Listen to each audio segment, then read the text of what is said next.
ओम शांति। 6 फरवरी की बाबा की मुरली। मीठे बच्चे, पुरानी दुनिया के कांटों को नई दुनिया के फूल बनाना, यह तुम होशियार मालियों का काम है। प्रश्न: संगम युग पर तुम बच्चे कौन सी श्रेष्ठ तकदीर बनाते हो? उत्तर: कांटे से खुशबूदार फूल बनना, यह है सबसे श्रेष्ठ तकदीर। अगर एक भी कोई विकार है तो कांटा है। जब कांटे से फूल बनो तब सतो प्रधान देवी देवता बनो। तुम बच्चे अभी 21 पीढ़ी के लिए अपनी सूर्यवंशी तकदीर बनाने आए हो। गीत तकदीर जगाकर आई हूँ। ओम शांति। गीत बच्चों ने सुना, यह तो कॉमन गीत है, क्योंकि तुम हो माली, बाप है बागवान। अब मालियों को कांटों से फूल बनाना है, यह अक्सर बहुत क्लियर है। भक्त आए हैं भगवान के पास, यह सब भक्तियां हैं ना। अब ज्ञान की पढ़ाई पढ़ने बाप के पास आए हैं। इस राजयोग की पढ़ाई से ही नई दुनिया के मालिक बनते हो। तो भक्तियां कहती हैं हम तकदीर बनाकर आए हैं, नई दुनिया दिल में सजाकर आए हैं। बाबा भी रोज कहते हैं कि स्वीट होम और स्वीट राजाई को याद करो। आत्मा को याद करना है। हर एक सेंटर पर कांटों से फूल बन रहे हैं।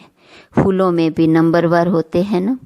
शिव के ऊपर फूल चढ़ाते कोई कैसा फूल चढ़ाते कोई कैसा। गुलाब के फूल और अक के फूल में रात दिन का फर्क है। यह भी बगीचा है। कोई मोतिये के फूल हैं, कोई चंपा के, कोई रतन ज्योत है, कोई अक के भी हैं। बच्चे जानते हैं इस समय सब हैं कांटे। यह दुनिया ही कांटों का जंगल है। इनको बनाना है नई दुनिया के फूल। इस पुरानी दुनिया में है कांटे। तो गीत में भी कहते हैं हम बाप के पास आए हैं, पुरानी दुनिया के कांटे से नई दुनिया का फूल बनने। जो बाप नई दुनिया स्थापन कर रहे हैं, कांटे से फूल अर्थात देवी देवता बनना है। गीत का अर्थ कितना सहज है। हम आए हैं तकदीर जगाने नई दुनिया के लिए। नई दुनिया है सतयुग। कोई की सतो प्रधान तकदीर है, कोई की रजो तमो है। कोई सूर्यवंशी राजा बनते हैं, कोई प्रजा बनते हैं, कोई प्रजा के भी नौकर चाकर बनते हैं। यह नई दुनिया की राजा स्थापन हो रही है।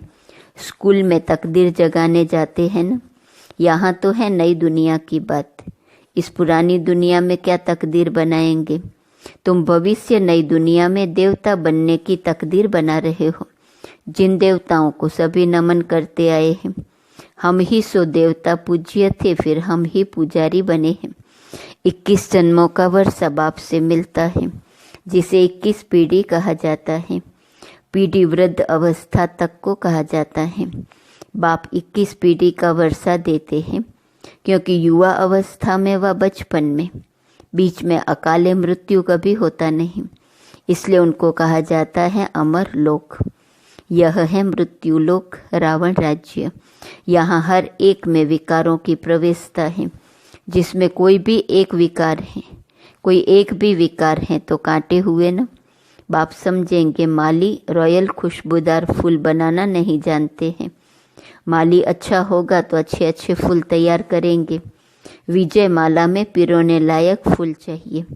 देवताओं के पास अच्छे अच्छे फूल ले जाते हैं ना। समझो क्वीन एलिजाबेथ आती है तो एकदम फर्स्ट क्लास फूलों की माला बनाकर ले जाएंगे। यहाँ के मनुष्य तो हैं तमो प्रधान। शिव के मंदिर में भी जाते हैं, समझते हैं ये भगवान है। ब्रह्मा विष्णु शंकर को तो देवता कहते हैं, शिव को भगवान कहेंगे तो वह ऊंचते ऊंचा हुआ ना। अब शिव के लिए कहते धतूरा खाता था, भांग पीता था। कितनी ग्लानि करते हैं। फूल भी अक के ले जाते हैं। अब ऐसा परम पिता परमात्मा उनके पास ले क्या जाते हैं? तमो प्रधान कांटों के पास तो फर्स्ट क्लास फूल ले जाते हैं। और शिव के मंदिर में क्या ले जाते? दूध भी कैसा चढ़ाते हैं? 5% दूध, बाकी 95% पानी। भगवान के पास दूध कैसा चढ़ाना चाहिए जानते तो कुछ भी नहीं। अब तुम अच्छी रीति जानते हो। तुम्हारे में भी नंबरवार हैं। जो अच्छा जानते हैं उनको सेंटर का हेड बनाया जाता है। सब तो एक जैसे नहीं होते, बल पढ़ाई एक ही है। मनुष्य से देवता बनने की ही एम ऑब्जेक्ट है, परंतु टीचर तो नंबरवार है ना। विजयमाला में आने का मुख्य आधार है पढ़ाई। पढ़ाई तो एक ही होती है, उसमें पास तो नंबरवार होते हैं ना। सारा मदार पढ़ाई पर है।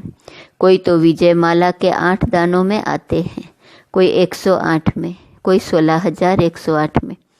सिजरा बनाते हैं ना, जैसे जाड़ का भी सिजरा निकलता है। पहले पहले 1 पत्ता, 2 पत्ते, फिर बढ़ते जाते हैं। यह भी जाड़ है। बिरादरी होती है, जैसे कृपलानी बिरादरी आदि आदि। वह सब है हद की बिरादरियाँ। यह है बेहद की बिरादरी। इनका पहले पहले कौन है? प्रजापिता ब्रह्मा। उनको कहेंगे ग्रेट ग्रेट ग्रैंडफादर, परंतु यह किसको पता नहीं है। मनुष्य मात्र जरा भी नहीं जानते कि सृष्टि का रचयिता कौन है। बिल्कुल अहिल्या जैसे पत्थर बुद्धि है, ऐसे जब बन जाते हैं तब ही बाप आते हैं। तुम यहाँ आए हो अहिल्या बुद्धि से पारस बुद्धि बनने, तो नॉलेज भी धारण करनी चाहिए ना। बाप को पहचानना चाहिए और पढ़ाई का ख्याल करना चाहिए। समझो आज आए हैं, कल अचानक शरीर छूट जाता है, फिर क्या पद पा सकेंगे? नॉलेज तो कुछ भी उठाई नहीं, कुछ भी सीखे नहीं, तो क्या पद पाएंगे? दिन प्रतिदिन जो देरी से शरीर छोड़ते हैं उनको टाइम तो थोड़ा मिलता है, क्योंकि टाइम तो कम होता जाता है। उसमें जन्म ले क्या कर सकेंगे? हाँ, तुम्हारे से जो जाएंगे तो कोई अच्छे घर में जन्म लेंगे। संस्कार ले जाते हैं तो वह आत्मा जट जाग जाएंगी, शिव बाबा को याद करने लगेंगी। संस्कार ही नहीं पड़े हुए होंगे तो कुछ भी नहीं होगा। इसको बहुत महीनता से समझना होता है। माली अच्छे अच्छे फूलों को ले आते हैं तो उनकी महिमा भी गाई जाती है। फूल बनाना तो माली का काम है ना। ऐसे बहुत बच्चे हैं जिनको बाप को याद करना आता ही नहीं है। तकदीर के ऊपर है ना। तकदीर में नहीं है तो कुछ भी समझते नहीं। तकदीरवान बच्चे तो बाप को यथार्थ रीति पहचान कर उन्हें पूरी रीति याद करेंगे। बाप के साथ साथ नई दुनिया को भी याद करते रहेंगे। गीत में भी कहते हैं ना, हम नई दुनिया के लिए नई तकदीर बनाने के लिए आए हैं। 21 जन्म के लिए बाप से राज्य भाग्य लेना है। इस नशे और खुशी में रहे तो ऐसे ऐसे गीत का अर्थ इशारे से समझ जाए। स्कूल में भी कोई की तकदीर में नहीं होता है तो फेल हो पड़ते हैं। यह तो बहुत बड़ा इम्तिहान है। भगवान खुद बैठ पढ़ाते हैं। यह नॉलेज सभी धर्म वालों के लिए है। बाप कहते हैं अपने को आत्मा समझ, मुझ बाप को याद करो। तुम जानते हो किसी भी देहधारी मनुष्य को भगवान कह नहीं सकते। ब्रह्मा विष्णु शंकर को भी भगवान नहीं कहेंगे, वह भी सूक्ष्म वतनवासी देवताएं हैं। यहाँ है मनुष्य, यहाँ देवताएं नहीं हैं। यह है मनुष्य लोक। यह लक्ष्मी नारायण आदि दैवी गुण वाले मनुष्य हैं, जिसको डिटिज्म कहा जाता है। सतयुग में सभी देवी देवता हैं। सूक्ष्म वतन में है ही ब्रह्मा विष्णु शंकर। गाते भी हैं ब्रह्मा देवताय नमः, विष्णु देवताय नमः, फिर कहेंगे शिव परमात्माय नमः। शिव को देवता नहीं कहेंगे और मनुष्य को फिर भगवान नहीं कह सकते। 3 फ्लोर है ना, हम हैं 3rd फ्लोर पर। सतयुग के जो दैवी गुण वाले मनुष्य हैं वही फिर आसुरी गुण वाले बन जाते हैं। माया का ग्रहण लगने से काले हो जाते हैं। जैसे चंद्रमा को भी ग्रहण लगता है ना। वह है हद की बातें, यह है बेहद की बात। बेहद का दिन और बेहद की रात है। गाते भी हैं ब्रह्मा का दिन और रात। तुमको अभी एक बाप से ही पढ़ना है, बाकी सब कुछ भूल जाना है। बाप द्वारा पढ़ने से तुम नई दुनिया के मालिक बनते हो। यह सच्ची सच्ची गीता पाठशाला है। पाठशाला में हमेशा नहीं रहते। मनुष्य समझते हैं भक्ति मार्ग भगवान से मिलने का मार्ग है। जितना बहुत भक्ति करेंगे तो भगवान राजी होगा और आकर फल देगा। यह सब बातें तुम ही अब समझते हो। भगवान एक हैं जो फल अभी दे रहे हैं। जो पहले पहले सूर्यवंशी पूज्य थे, उन्होंने ही सबसे जास्ती भक्ति की है। वही यहाँ आएंगे। तुमने ही पहले पहले शिव बाबा की अव्यभिचारी भक्ति की है, तो जरूर तुम ही पहले पहले भक्त ठहरे, फिर गिरते गिरते तमो प्रधान बन जाते हो। आधा कल्प तुमने भक्ति की है, इसलिए तुमको ही पहले ज्ञान देते हैं। तुम्हारे में भी नंबरवार है। तुम्हारी इस पढ़ाई में यह बहाना नहीं चल सकता कि हम दूर रहते हैं इसलिए रोज नहीं पढ़ सकते। कोई कहते हम 10 माइल दूर रहते। अरे बाबा की याद में तुम 10 माइल भी पैदल करके जाओ तो कभी थकावट नहीं होगी। कितना बड़ा खजाना लेने जाते हो। तीर्थों पर मनुष्य दर्शन करने के लिए पैदल जाते हैं, कितना धक्का खाते हैं। यह तो एक ही शहर की बात है। बाप कहते हैं मैं इतना दूर से आया हूँ, तुम कहते हो घर 5 माइल दूर है। वाह, खजाना लेने के लिए तो दौड़ते आना चाहिए। अमरनाथ पर सिर्फ दर्शन करने के लिए कहाँ कहाँ से जाते हैं। यहाँ तो अमरनाथ बाबा स्वयं पढ़ाने आए हैं।